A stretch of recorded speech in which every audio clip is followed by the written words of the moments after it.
Hello, I'm Cheyenne. And I'm Frankie. And we are Conbini Cult. Welcome to this week's episode. Hello. Woo. Hello. How are you doing? I'm okay. Yeah. I don't look like a teacher today. I'm not dressed in my teacher attire, but I'm covering my tattoos like a teacher would. Yeah, especially a teacher in Japan would. So you are playing the role very well.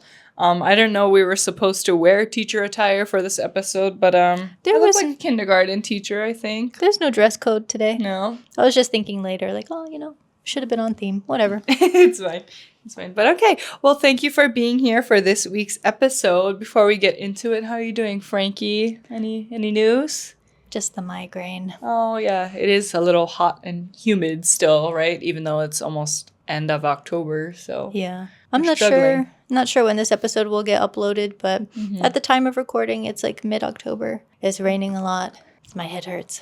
I'm fighting for my life here. Fighto. Okay, we won't keep you too long in this one.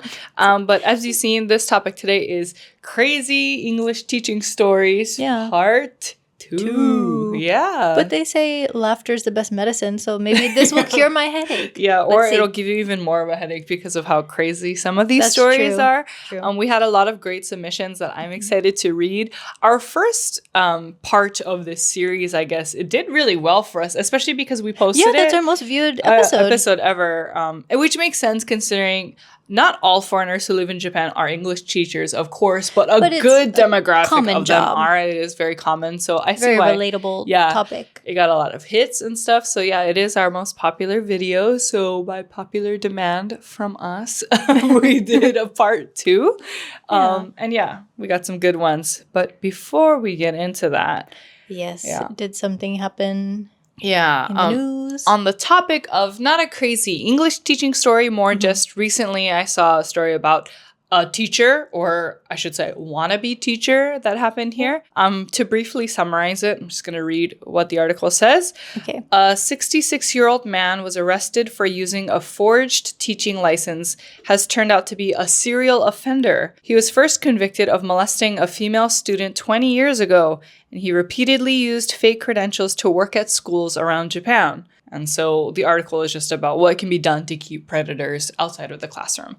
So, yeah. We did an episode before about bad teachers, like teacher crimes. And we talked a little bit about them starting to introduce background checks for schools. So that's true. I feel like that would help, since, what did they say, over 20 years ago, and he's been using forged teaching licenses to keep going since then. It's quite insane. The article is a bit long, so we won't read it or anything. I just wanted to bring it up because it seemed on topic-ish. It was about on the topic of teaching. Teachers. Yeah. Well, wannabe teacher, air quotes there, but insane. And it's so sad because they're clearly not, like you said, there's no background checks or anything to really. Yeah, I'm not sure how often it's actually enforced. Yeah, that's true. Yeah. I don't know. I'm not in that industry anymore. Yeah. I don't know what's going on. If you guys know. True. Let us know what's up. Does your school do background checks on people? Yeah. I feel like they do a heavier background check on the foreigners coming in to teach, not the Japanese people that are teaching there. Because I think I already read it. It was a Japanese man, obviously. But yeah. I don't know how it is these days. Because I didn't have to do any background checks or anything. Did you? For JET? For JET, you have to. Okay. And I think because when you're applying for a visa and everything, there is a box that says, have you ever been, convicted of a crime and stuff. But you could, if you say no, who's checking?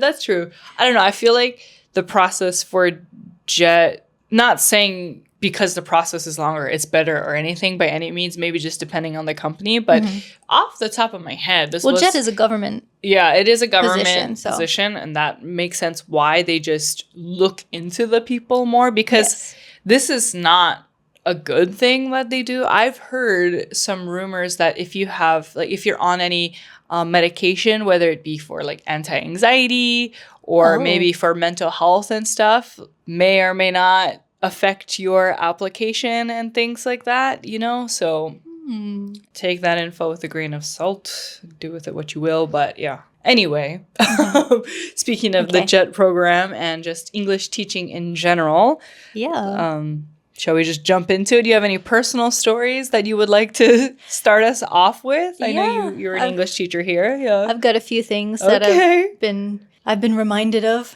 kind of recently. Oh, so I've never been in ALT, but I've taught in like enkai at preschools, kindergartens, and I've also done home lessons where you go to the student's house. They're usually kids.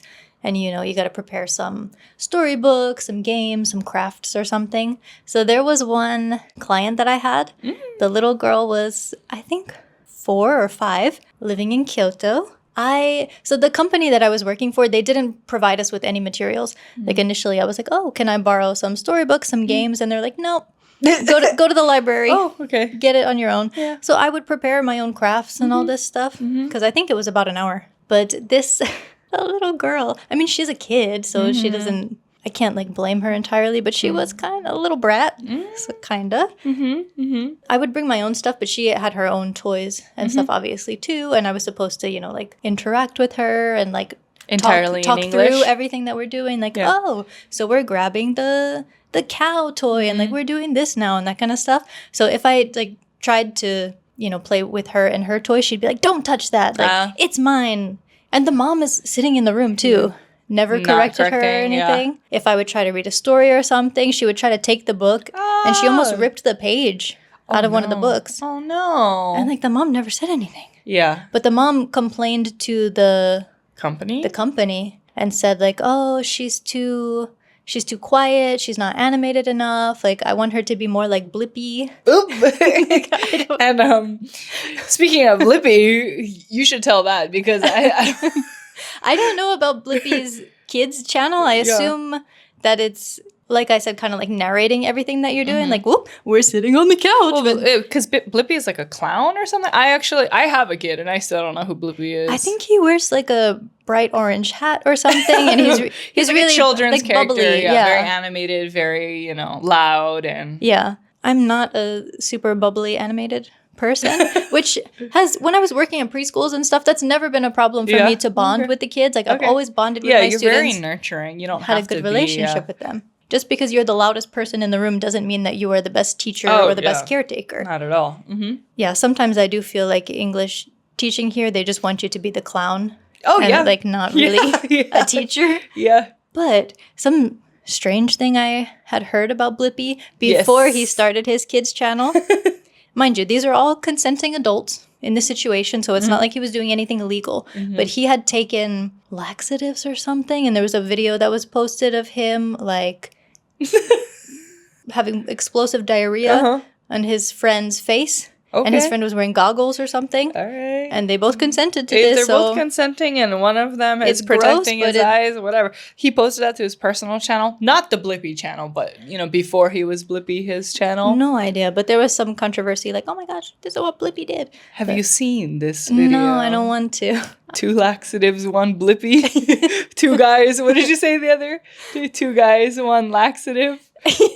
2 guys, 1 laxative. 2 guys, 1 goggles. 1 pair of goggles.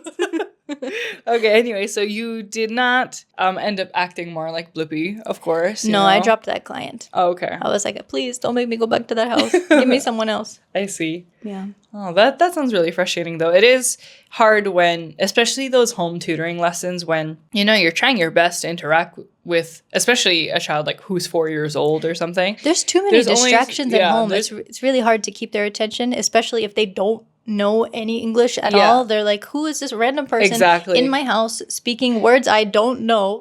Get out of here. Exactly. And that's one thing to consider too, is because you're in their house. That's their space. So for them, why would they have to, be in school mode or learning mode or whatever, especially if they're either too young to understand or it's not explained to them from their parents or their caretaker. In that case, you really need the help of the parents to be like, hey, this is what we're doing today. And for the first few lessons, it would be helpful if they were there interacting as well. Or playing with you and with the child as well. That's always best too. But yeah. Which has happened before with other clients, but this particular household. There's always a nightmare student, isn't there? Okay. Do you have any other stories? Oh, yeah. There are also, when I was working in a kindergarten in Tokyo, there was a kid that basically called me ugly. Oh!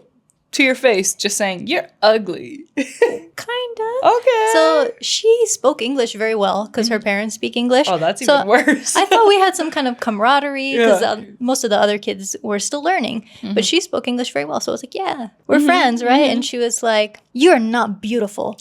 Why do you have golden hair and blue eyes? Oh. It's not beautiful. Hey, you know what? In the position where, you know, especially in Asia, not just Japan, where they really, I don't want to say idolize, but, you know, the beauty standards for, like, Western beauty standards are very, you know, I don't know, highly looked upon here. That's kind of a refreshing take. I've never heard a little kid say that before. It made me a little sad to be called ugly, but, like, I get it. You and your golden hair. I mean, the way she described me, it sounds pretty cute. I don't know. It's just like, okay, that's her opinion. That's her opinion. I can't help I have long, luscious golden hair. I see. Okay. Yeah, I want to rant about something too, but I'll wait until after your stories. Okay, well, the only story I have, it's related to your rant, actually. Okay. And so I'll just get into mine. I have so many stories that I probably said a lot of them in part 1 of, you know, this series.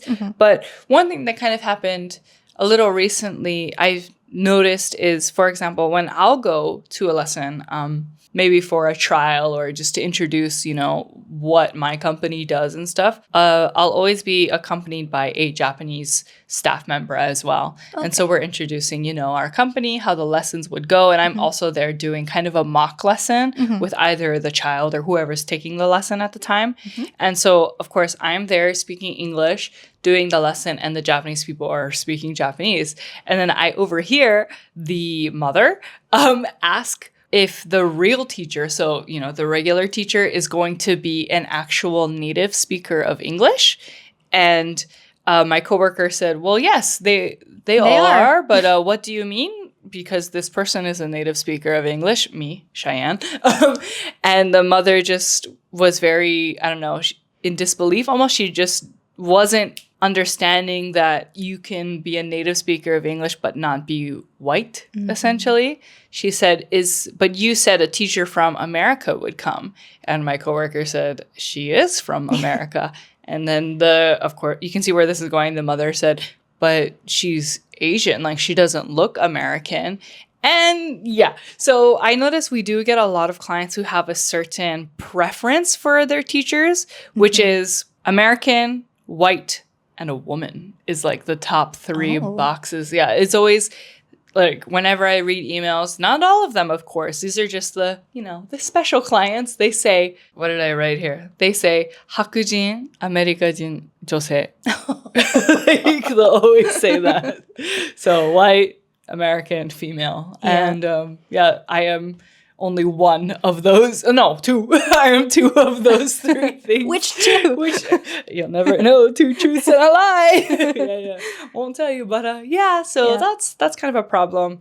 I notice, you know, English teaching companies have to face. Yeah, but you had a rant kind of similar to this. Yeah, it's related to that. Yeah. So I, as a white American female, I have noticed that even though I don't have any teaching qualifications, like my degree is just in English in general, like literature and stuff. So even though I don't have those specific education qualifications, it is really easy for me to find teaching jobs here. And it's frustrating. Like, I mean, that's my privilege that I have noticed, but it's frustrating to see other people who don't benefit from this because they're Southeast Asian or something. So there was one school, because there's kind of the obsession with native speakers. Yeah. But a lot of times the people get hired, they're not native speakers, but they're white Europeans. Yep.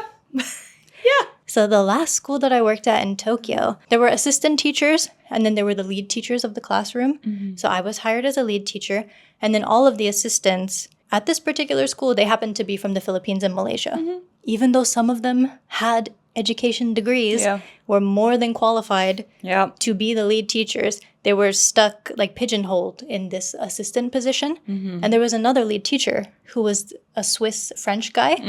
And his accent was so heavy because they say like, oh, it has to be native speakers because of the accent.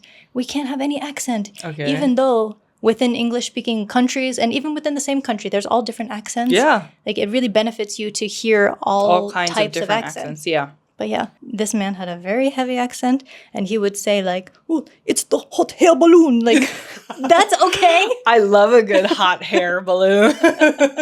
Never rode Why one of is those that before. okay? Yeah, I see. So even despite not having this qualifications and certifications, like, you know, a lot of the Southeast Asian or coworkers did, he just had that advantage because he was European. Okay. I see. Yeah, that unfortunately does happen a lot. And we're not saying it's all, you know, No, was he? Swiss, French people. Of course not, but just recognize your privilege and yeah. Like how you said, some parents are specifically asking for white American women. females. Yeah. And I mean, it can be from a number of reasons, right? But I want to say probably because of the media, you know, a lot of foreigners to Japanese people who speak English, they're always portrayed as a white person. And so I'm not saying it's okay, but I feel like a lot of Japanese people just already make that connection of you can only be a native English speaker if you're blonde or something. Yeah.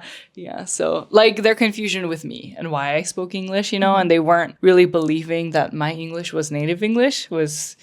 Yeah, it is what it is. It happens, so. Yeah. I think I talked about this in the previous English teaching episode, but there was also a school that I worked at in Tokyo where there were other teachers there who were Filipino. And even though we all did the same exact thing, our day was the same, we were all the lead teachers in our classrooms, I found out later that they were getting paid significantly less, like 50,000 yen less per month. That's just because they're not native speakers. Yeah, that's even such though, a wage disparity too. Yeah. They were way better teachers than me. Yeah. And they were totally qualified. Yeah. And okay, so to piggyback off of that, sometimes native speakers aren't the best English teachers because we're native speakers. Like we don't remember the rules.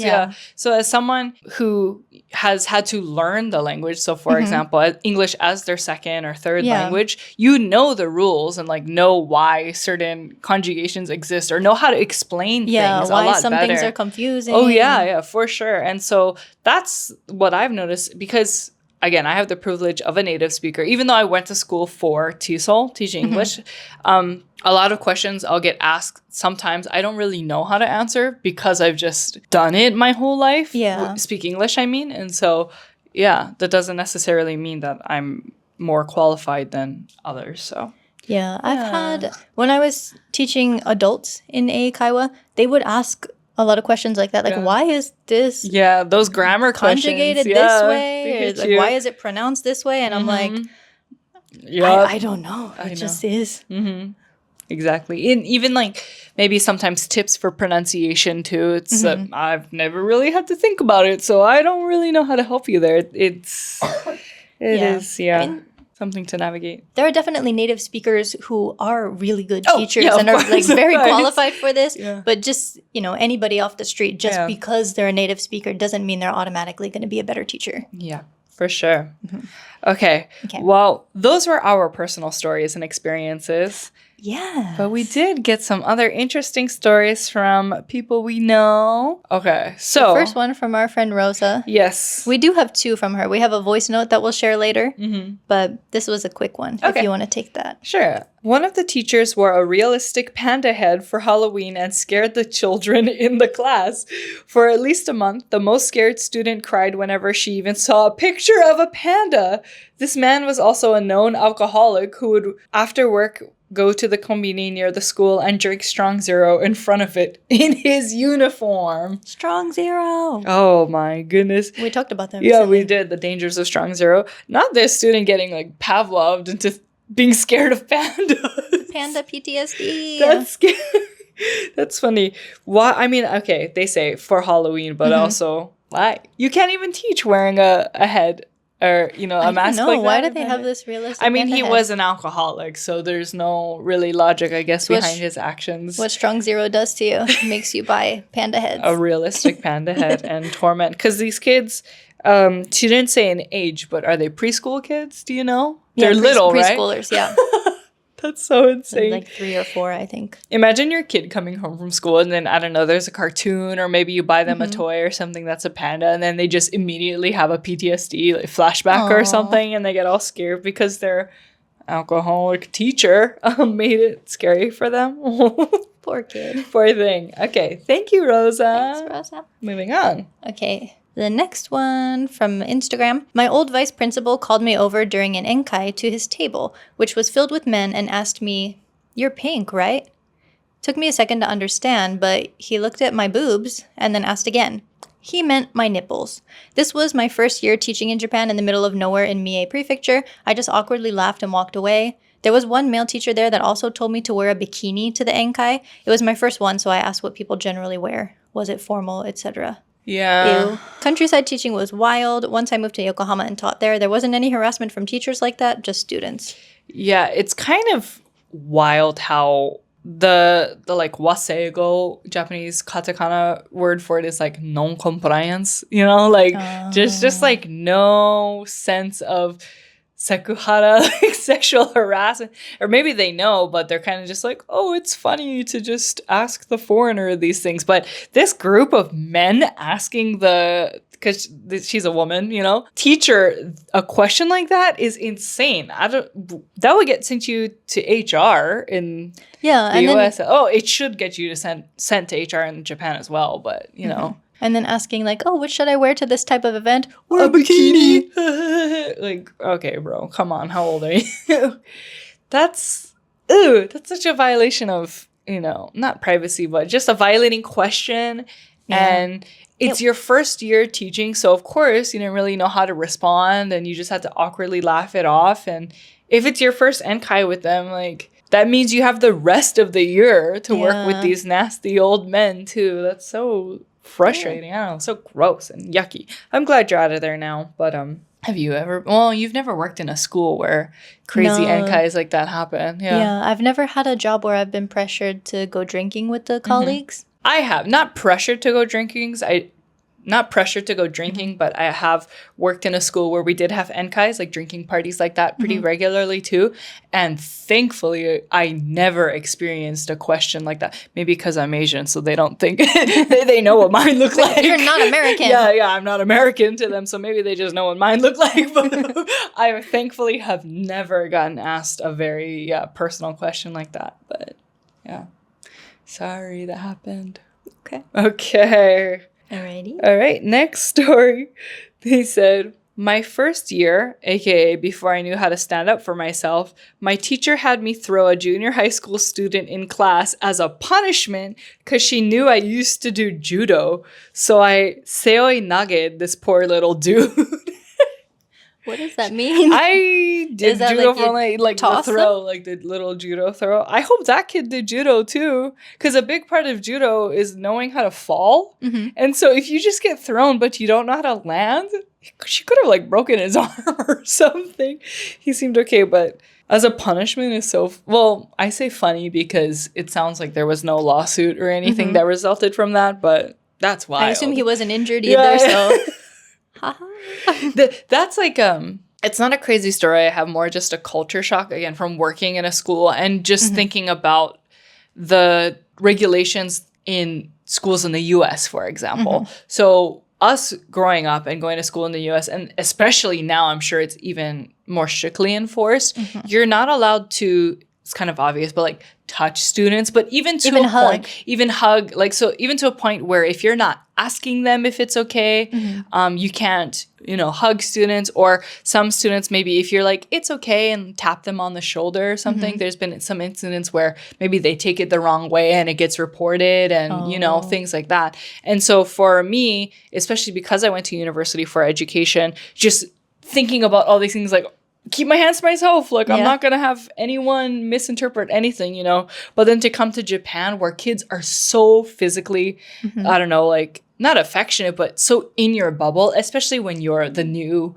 foreign teacher and they're kind of like little kids. I've had students, like, sit on my lap, braid my hair, like, the little girl students are like maybe trying to touch me or hug me and stuff like that. Or you hear about the little boys with their older male teachers trying to concho them and stuff. So just physical boundaries is like... Finger up the butt. Yeah. Is a lot... We have a story about that, by the way. Okay. Is a lot different. And so as someone from the US coming to Japan and seeing that, I'm like, I'm like so scared to do anything, you know? And so anyway, the fact that you could just judo throw a student without anyone thinking about it is crazy. Yes. Okay. So we got more replies on Instagram. I asked some people personally as well. Okay. And we got quite a few stories. So if you would like to read that first one. Okay. The only thing that comes to mind is how often students and teachers talk about each other's appearance. I witnessed people getting called fat, Japanese students calling over to point out the other foreigner, a Korean kid who was born in Japan, and being told my natural eye color is scary. Yeah. So if you have blue eyes, you're probably Do they have blue eyes? Yeah. Am I scary? Yeah. So I also had a friend, an ALT friend. She had blonde hair and really bright blue eyes as well, and she taught it in elementary school. Yeah. And all those little kids would like look her in the eyes and be like, "Kowai." Like, it's so scary. So I think, if they're little, some blue eyes are scary. The like really icy ones. You ever see those? I think, I don't know. I kind of like my shade of blue. I don't nice look like a White Walker. What is that? From Game of Thrones. Oh, I've never seen it. Okay. You ever see those memes where it's like literally no one? the memes where it's like literally no one, and then it's people with blue eyes, and they're like just staring into you. your soul. Yeah. Are my eyes scary? No, but I also just like sit beside you and talk with you for a long time. So no, I'm nice to your pretty blue ocean eyes. But I would understand. Yeah, if a kid who had never seen a blue-eyed person before was like, yeah, exactly. What is that? Okay, the next story we have, it's about a private tutoring story, so not in a school. There was a family who had me teach in their building's bookable communal room, kind of maybe down in the lobby area, and the mom would often stay upstairs in the apartment. Definitely not supposed to have done that, but I feared rocking the boat. Anyway, 4 kids, the eldest of which I swear is a psychopath and would always bully, chase, hit, etc. his younger siblings, and I had to try and get him to stop. But the worst one was the 3rd child, a girl, who one day started talking, in Japanese, about my boobs and how big they are, and then proceeded to grab them. She was maybe 5 or 6. I don't know.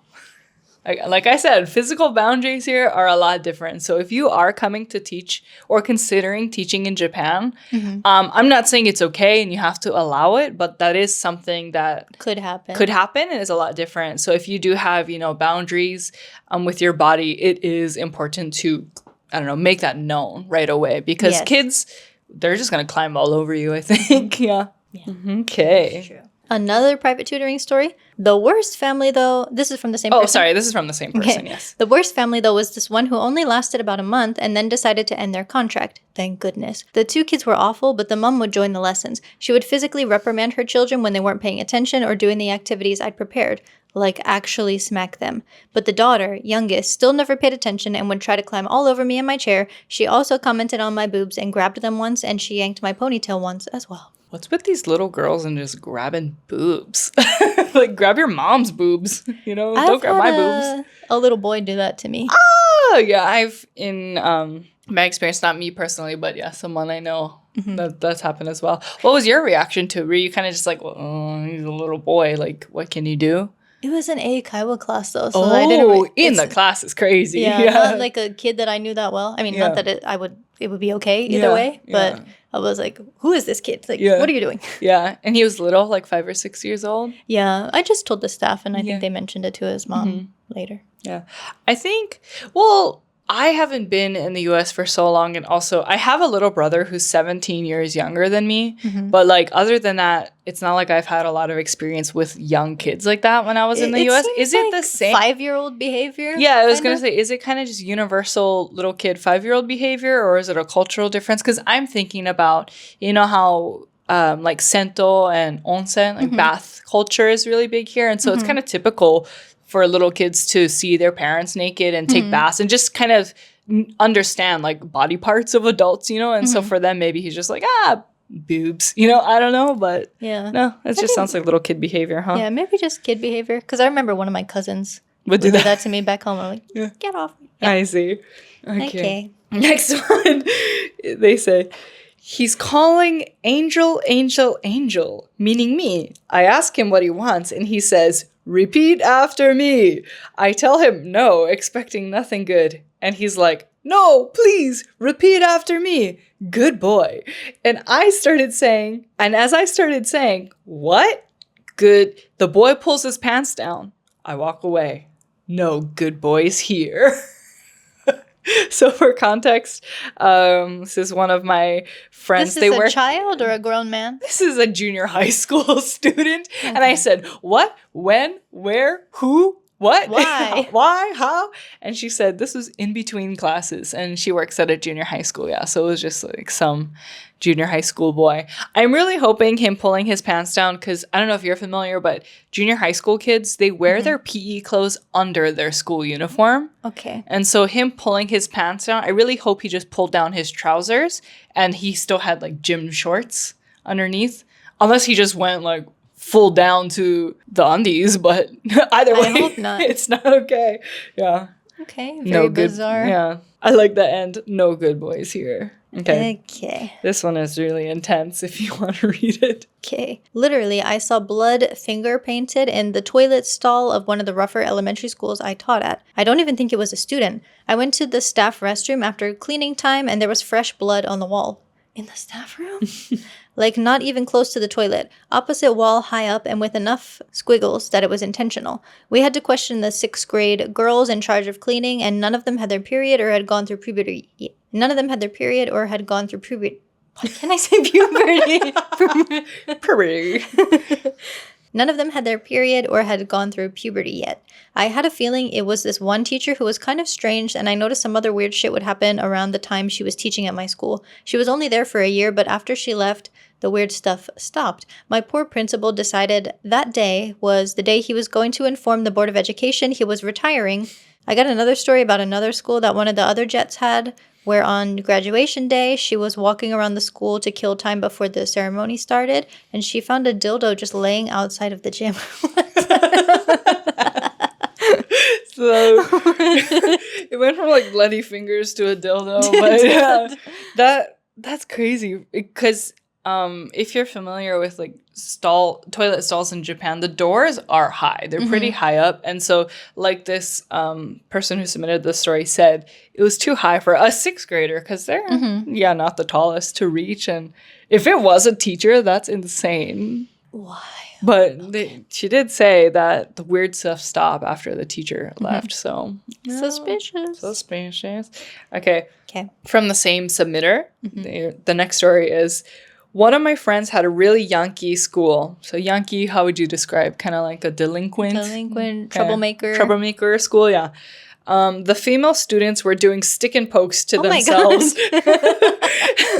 And a good amount were leaving school because of teen pregnancies. Oh my. The same friend had to deal with a monster parent who had it out for the PTA because they didn't let him join. That same friend also almost got shanked with some scissors by one of his more troubled elementary school students. Oh my goodness. Yeah, so it was rough out there wherever they were teaching. Wow. I do like the stick and poke girls. They're cool in my book. They sound tough. Yeah. This one is kind of sad, and it's not the kid's fault because he was very much a product of his environment. Parents had him young, and his dad was both physically and verbally abusive. One of my Yankee students actually came to school and was in a good enough mood to participate in class till he saw that day's newspaper, where in a little side article it said one of his friends, the guy was my predecessor's student, so he was way older than my student, had gotten arrested for some major auto parts robbery at a local mechanic shop, and he basically had a nervous and violent breakdown at school, and it took 5 teachers and myself to circle him so he didn't accidentally hurt any of his classmates because the kid was only seeing red. It was very sad. He was crying and screaming for a few hours. We couldn't get in touch with his mom or grandma. I think he heard that and broke down even more because the only person who really checked in on him and essentially took care of him was this friend who was now in jail. It was really sad. He never came to school, but when he did, he tested better than the kids that had come in every day. He was a very bright kid, and if he had a better start at life, I don't think he'd be where he's at now. Poor baby. Yeah. It's a crazy story. Okay, this next one, I kind of just skimmed it, so I'm also going to have a semi-blind reaction to it. I'm not going to look at it. I'm really excited. Okay, so... This is the Concho story? Yeah. So should we explain what Concho is? Oh, yes. So Concho... I think earlier I was like, finger up the butt. And then everyone who's not familiar is probably like, oh what my God. Yeah. So... Through the pants, you're just like, poking somebody. Yeah, so it's not just in Japanese culture. I think there's a version of it in Korea too, right? Like, what is it called in Korean? I forgot. But it's kind of like you put your fingers together in like a little gun shape form, and then you just, if someone's walking upstairs or if they're kind of at a higher angle than you just Concho and try to stick your fingers up their butt. And sometimes it can get really intense. I don't know. It sounds like a little kid game, especially like maybe a little boy game. Have you ever been conchoed? No, but the stories I hear of other ALTs or other foreign teachers working in schools who have been conchoed or like attempted, guys? They're usually male teachers by the like little boy students, I don't see too many little girls running around trying to concho each other, so okay. Yeah. Which is good, I guess. Okay, so that's the context. That is the context. This one is called Concho Boy because that's the only way my husband would remember who I'm talking about. Okay. So basically, this kid was goofing around. I think he was a second-year junior high school student, and he was conchoing his friends. He happened to not be reading the room in regards to one of his friends and tried to concho him. Said friend had just gotten a stern talking to by a teacher about his performance in math class and was not having anything that morning. So, Concho Boy goes in for the kill and misses, but very aggressively bends his finger back on his friend's butt. Said friend is pissed and out of reflex karate kicks Concho Boy's hand, and then a sickening crack is heard. Concho Boy's thumb is at a weird angle, and unfortunately it is also bloody. An ambulance was called and he had to get his thumb reset and his hand stitched. He came back to school the next day for career day without a care in the world and smiled for photos at the construction company they were visiting. And you can see his pointer finger and thumb plastered in a cast, so his hand looked like he was doing the handgun motion for a month. I wonder if he went back to his concho ways. No, maybe. I don't know. Could have changed him for life. Yeah. Or he could have been unstoppable, like, because he's got like the plaster, that's right? True. So now now he's got the protection. Like, he's got a double concho hand. But yeah, I don't want to think about being conchoed that intensely. No.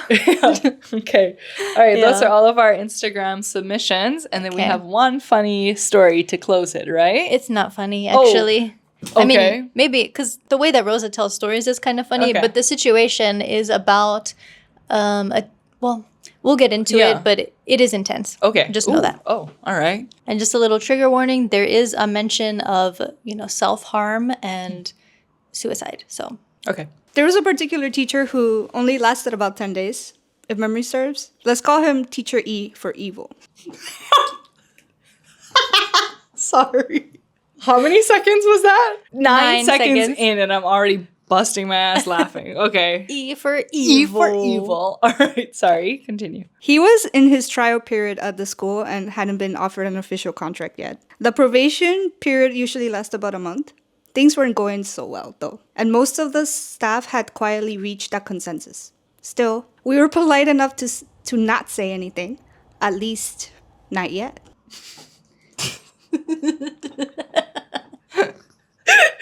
At least. Not yet. Okay. Sorry. Okay, sorry. The first thing he said in the break room was, "So what's the tea around here? The gossip, if you will." I remember blinking at him before replying, I guess you'll find out. There was already tension at this point. I had seen him arguing with the head teacher in the office, and that was day one. They were arguing about his day off, what day he was going to have off. And when he got hired, he agreed to a day off, and then it just became like, oh, actually. But that's besides the point. So at this school, some teachers, because everybody had a different schedule, because they're open Monday to Saturday. So some teachers might have like Wednesday, Sunday. I see. Okay. Yeah. So he's arguing with the head teacher or the principal about which weekday he'd have off. Okay. Yeah. But you have to work Saturdays at this school. Most teachers do. Okay. When I worked there, I was like, no, Saturday, Sunday off. Dang, and you got it? Yeah. Approved? Nice. Okay. Yep. A few days later, it was my turn to train him. And as expected, his performance wasn't great. Though that's fairly normal for new teachers. Still, something felt off. That day during training, he started speaking poorly about our head teacher. And you know I love her. I immediately told her about it. I know her for like 5 years. And I wasn't about to let it slide. By Thursday, the decision had been made. The school wouldn't be keeping him. Oh, surprise. That's when things got worse. He began going around asking everyone what they thought of his performance. He cornered me and another teacher. So, teacher M, in the break room. There was 3 other teachers there, though. M looked visibly uncomfortable, so I stepped in, and that's when teacher E started losing it. He didn't like my feedback very much. So he threw his arms up in the air, complaining about the training and... Oh, no, okay, so I was just going to make a comment saying, he asked for the feedback. Yeah, and then you don't like it. And then he didn't like it, and then he blames it on her training. Okay. And this is day 2? Yeah. Ish? Okay. Ish. Okay. Blaming everyone but himself. I told him very clearly that he was not a good fit for the school. He was effectively fired that day, or well, as close as fired as you can get in Japan. He simply wasn't offered a formal contract. So what did he do next? He sued the school. It's been over a year now, and every teacher had to write detailed accounts of what happened. In Japan, the labor laws heavily favor employees. So I guess because of the lawsuit, they needed testimony from the other teachers. Mm-hmm. So yeah, every single teacher at the school had to write something about it. Sheesh. And it's been like less than a week, right? Or did he... He was there for a total of 10 days. He was there for 10 days, okay. It's extremely difficult to terminate someone, even when they're clearly in the wrong. We didn't know that at the time, that even if you're in the trial period, it still counts.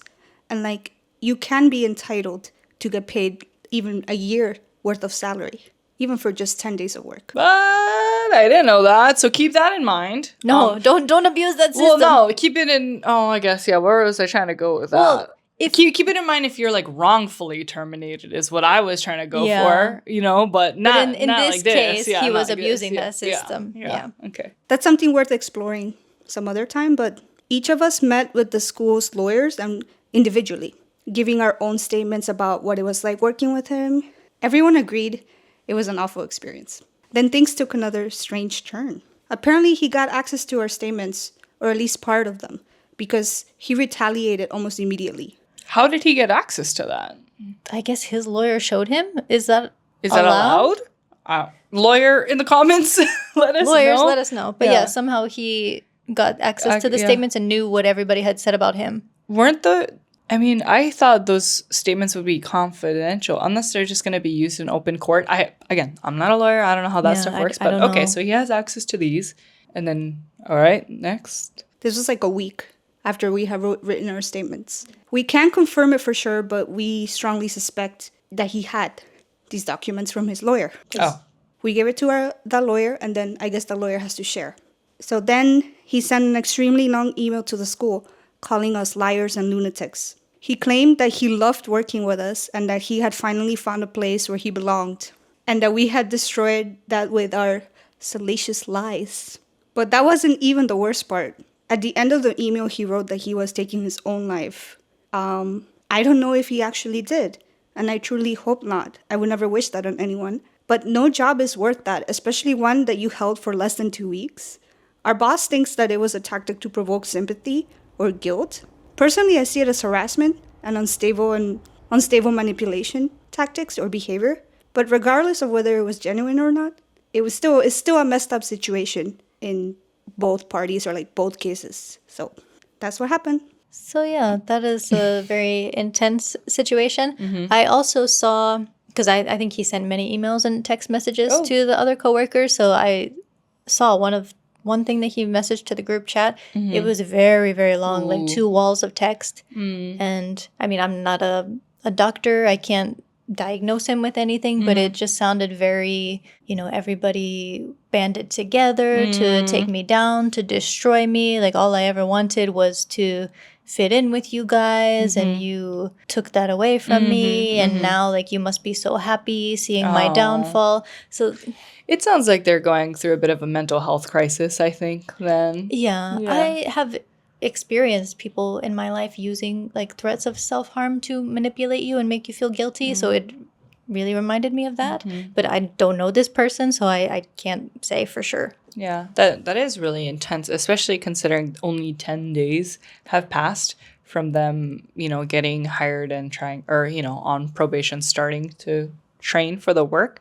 So that is really intense, yeah. But this is a school where little kids go. So that's alarming too. Like, could he possibly, you know, go back to the school and physically threaten or harm the students or the teachers? Yeah, that's so true. I didn't really think about it that way. I was thinking, you know, in the long run, it was probably a good decision, right? That this person didn't get hired because maybe if not this time, a time in the future where they might have, I don't know, a reaction to something and have an outburst towards the students or to himself in front of such young students. So it is very concerning, but what an intense story. Yeah. Okay. Hopefully he's doing okay. better now. Yeah. I don't know. Found a job somewhere that he likes, that everyone is working harmoniously together with him. But those are the stories we had for today. That's all we got for today. Ending on a very intense note, if we keep this part in. Yeah. Okay. Well, anyway. So we had a big range of stories today, from concerning to funny to uncomfortable. Yeah. That's life, man. That's life, yeah. I mean, they were really interesting. I had fun recording this one just as much as I did last year. Last year? 2 years ago? Last year. Yeah, it was a while back for know. part 1. I don't know. We've been doing this for a long time. But let us know if you would like a part 3. I hope this episode does just as well as the first one we did, I hope so. I hope so. But let us know if you would like a third part to this series, and maybe enough time has passed where, because the first episode also had a lot of fun Reddit submissions and stuff, Reddit stories we read. So hopefully enough time has passed where there's new stories out there that we'd like to read. But that's all we had for today. So thank you so much for being here, listening and watching as always. And we will see you in the next one. Bye. Bye.